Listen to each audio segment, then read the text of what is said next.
আমবাড়িতে উদ্ধার হলো ৮ ফুট লম্বা অজগর। বৃহস্পতিবার সকালে রাজগঞ্জের আমবাড়ি সংলগ্ন গোকুল ভিটা গ্রামের করতোয়া নদীর পাড়ে মাছ ধরার জাল থেকে অজগরটি উদ্ধার হয়।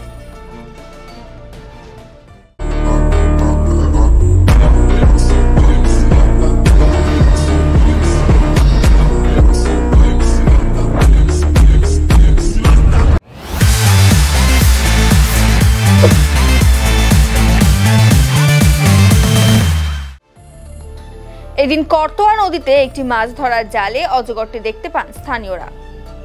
অজগরটিকে দেখতে স্থানীয়রা ভিড় করেন। খবর দেওয়া হয় আমবাড়ি রেঞ্জের বনকর্মীদের। বনকর্মীরা এসে অজগরটিকে উদ্ধার করে নিয়ে যায়। অজগরটিকে প্রাথমিক চিকিৎসার পর জঙ্গলে ছেড়ে দেওয়া হবে বলে জানা গিয়েছে। জালে আটকা পড়ছিল। জালে আটকা পড়ার পরে আসে রেস্কিউয়ার আসে রেস্কিউ করে নিয়ে যায়। এখন বন দপ্তরে নিয়ে যাবে, বন দপ্তরের লোক আসছে নিয়ে যাবে। এখন এটা তারপরে রিলিজ করে দেবে জঙ্গলে। এটা অজগর 12-14 ফিট তো হবেই। এটা গোকুল ভিটা, হ্যাঁ আমবাড়ি গোকুল ভিটা। হ্যাঁ এটা নদীতেই, এটা তো প্রায় আসতেই থাকে। কিছুদিন পর পরই মানে এটা তো মোটামুটি ছোট, এর থেকে আরও বড় বড় অনেক বের হয়েছে, ধরা হয়েছে। তো বন দপ্তরের লোক এসে নিয়ে গেছে। হ্যাঁ আগেও দেখা গেছে অনেক। তা আমাদের মুরগির ফার্মেও তো বেশ কয়েকবার বের হয়েছে, মুরগি টুরগি খেয়ে চলে গেছে। তো এইখানেও আসছে, এখানে জালে আটকা পড়ছে। এখানটায় বিশাল বড় একটা অজগর সাপ ছিল। সাপটি ওখানটায় একটা জালের মধ্যে পেঁচিয়েছিল।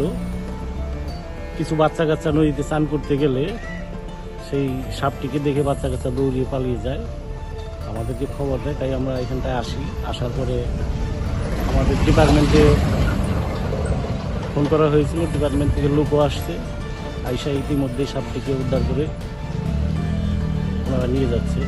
অজগর সাপ 6-7 ফিট হবে। এর আগে অনেক দেখা গেছে, এখানে অনেক সাপ আছে।